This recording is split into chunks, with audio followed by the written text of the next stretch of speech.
مدینہ طیبہ میں ایک ہستی رہتی تھی. ان کا مزاج تھا کہ وہ غریبوں کے گھر کھانے پینے کا سامان خود اپنے کندھوں پہ اٹھا کے لے جاتے تھے. بڑی عظیم ہستی. اور ہستی کیا تھی؟ اگر بیت اللہ کے سامنے جاتے تھے لوگ خود بخود راستہ ایسے ہٹ جاتا تھا رش میں.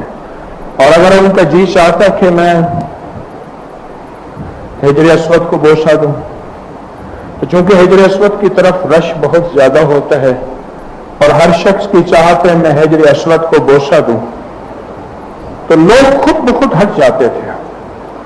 بادشاہ حیران ہوتے تھے تو ہم تو جسموں کے بادشاہ ہیں, یہ کوئی دلوں کے بادشاہ ہیں. وہ کون ہستی تھی کہ جنہوں نے 100 سے زیادہ غریبوں کے گھر میں ماہانہ کھانے پینے کا سامان راشن لگایا ہوا تھا؟ 100 سے زیادہ لوگوں کو. اور جس دن ان کا وصال ہوا لوگوں کو عجب انکشاف ہوا, ان کے کندھے اور پیٹھ سیاہ ہو چکی تھی سامان اٹھا اٹھا اٹھا کر. ان کی اکثر کرتا قمیض کندھے اور کمر سے پھٹ جایا کرتی تھی, اس پہ کئی بار تیمد لگتے تھے. وہ کون تھے جو روزانہ 300 رکعت نماز نفل بھی پڑھتے تھے اور اللہ کی محبت میں خرچ بھی کرتے تھے؟ وہ کون تھے جو اس دنیا سے رخصت ہوئے 100 سے زیادہ گھرانے صرف اس بات پہ رو رہے تھے ان کے بعد ہمارا کفیل کون ہوگا, ہمیں نوازے گا کون, ہمیں دے گا کون, ہمیں کھلائے پلائے گا کون؟ صرف اس بات پہ رو رہے تھے. وہ کون تھے؟ وہ کون تھے جن کی زندگی میں دعاؤں کے لیے اگر ہاتھ اٹھتے تھے تو پھر ایسے جامد اور ساکت ہوتے تھے, 4-4, 5-5, 3-3 گھنٹے ہاتھ اور اللہ کے سامنے جاری ہوتی تھی؟ وہ کون تھے جنہوں نے طواف کرنے کے بعد مقام ابراہیم پہ نفل پڑھے تو نیچے کوئی ماربل فرش تو لگا ہوا نہیں تھا, مٹی تھی, مٹی آنسوں سے کیچڑ بن گئی. وہ کون تھے جنہوں نے احرام باندھا حج کا اور لبیک پڑھا اور اگلا لفظ نہ بول سکے؟ ان کا چہرہ سن ساکت ہو گیا, ان کا چہرہ سن ساکت ہو گیا, سن اور ساکت اور سفید اور پیلا ہو گیا.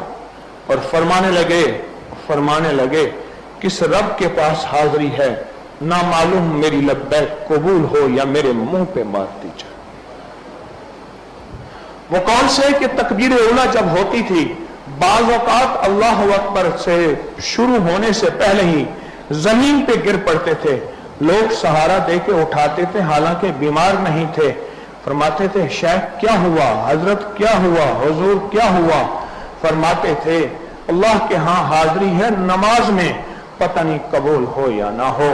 اس ڈر کی وجہ سے جسم کے اندر سے جان نکل گئی ہے. وہ کون تھے جن کی جیب ہمیشہ بھری ہوتی تھی لیکن جب واپس آتے تھے ہمیشہ خالی ہوتی تھی, اور گھر والے پوچھتے تھے کہ آپ کی جیب میں تو اتنے مال درہم دینار تھے, سونے اور چاندی کے سکے تھے, اب کہاں گئے؟ فرماتے تھے غریب کو دیکھ کے مجھے حیا آتی ہے کہ میری جیب میں پیسے ہوں, سب خالی کر بیٹھتا ہوں. اور گھر والوں پہ کئی کے دن فاقے گزرتے تھے. وہ کون تھے؟ یہ ایک ہی شخصیت کی بات کر رہا ہوں, ایک ہی عظمت کی بات کر رہا ہوں, ایک ہی ہستی کی بات کر رہا ہوں. وہ کون تھے جنہوں نے زندگی میں صرف اور صرف فقر کو اپنا ساتھی بنایا, اور رات ان کے مسلح کی پیٹھ پر ہوتی تھی, دن ان کی گھوڑے کی پیٹھ پر ہوتی تھی, اور گھوڑے کی پیٹھ پر پھر کے لوگوں کو اللہ اللہ اللہ سکھاتے تھے. وہ ہستی تھی امام زین العابدین